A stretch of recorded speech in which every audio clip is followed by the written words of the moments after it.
আদালত অবমাননার অভিযোগে সাবেক প্রধানমন্ত্রী শেখ হাসিনাকে আন্তর্জাতিক অপরাধ ট্রাইব্যুনাল 6 মাসের বিনাশ্রম কারাদণ্ড দিয়েছে।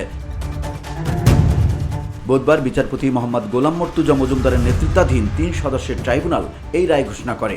অন্য 2 সদস্য ছিলেন বিচারপতি মোহাম্মদ শফিউল আলম মাহমুদ ও বিচারক মোহাম্মদ মহিতুল হক এনাম চৌধুরী।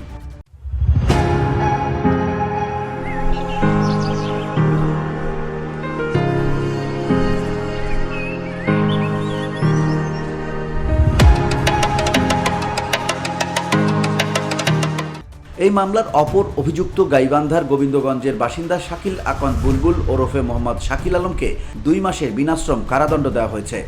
আন্তর্জাতিক অপরাধ ট্রাইব্যুনালের কাছে আমরা একটা আবেদন করেছিলাম যে এই ট্রাইব্যুনালে বিচারাধীন আসামি শেখ হাসিনা এবং গাইবান্ধা জেলার আওয়ামী লীগের নেতা শাকিল আকন্দ বুলবুলের মধ্যে একটা টেলিফোন কনভারসেশন অথবা জুম কনভারসেশনের মাধ্যমে শেখ হাসিনা বলেছিলেন যে তিনি 227 জনকে হত্যা করার লাইসেন্স পেয়ে গেছেন যারা তার বিরুদ্ধে মামলা দায়ের করেছে, এবং যে সমস্ত লোকেরা আওয়ামী লীগের লোকদের উপরে হামলা করার জন্য দায়ী তাদের বাড়িঘরকে তিনি ধ্বংস করে দেওয়ার জন্য, আগুন দিয়ে পুড়িয়ে দেওয়ার জন্য নির্দেশ দিয়েছিলেন।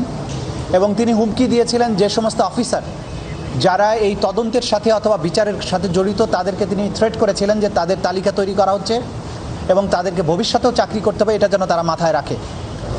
এই কনভারসেশনের মাধ্যমে তিনি আন্তর্জাতিক অপরাধ ট্রাইব্যুনাল সহ বাংলাদেশের বিভিন্ন আদালতে শেখ হাসিনার বিরুদ্ধে যে সমস্ত মামলা চলমান আছে সেই মামলার সাক্ষী, বাদী, এই মামলার তদন্তকারী কর্মকর্তা সহ মামলার সাথে সংশ্লিষ্ট বিভিন্ন লোককে তিনি হুমকি দিয়েছেন, থ্রেটেন করেছেন। এর দায়ে আমরা আন্তর্জাতিক অপরাধ ট্রাইব্যুনালের 11(4) ধারা অনুযায়ী আন্তর্জাতিক অপরাধ ট্রাইব্যুনালে আদালত অবমাননার অথবা আদালতের কার্যধারাকে বিঘ্নিত করার জন্য আমরা আবেদন করেছিলাম। চিফ প্রসিকিউটর মোহাম্মদ তাজুল ইসলাম সাংবাদিকদের এই রায়ের বিষয়টি নিশ্চিত করেছেন। VOD Bangla news desk.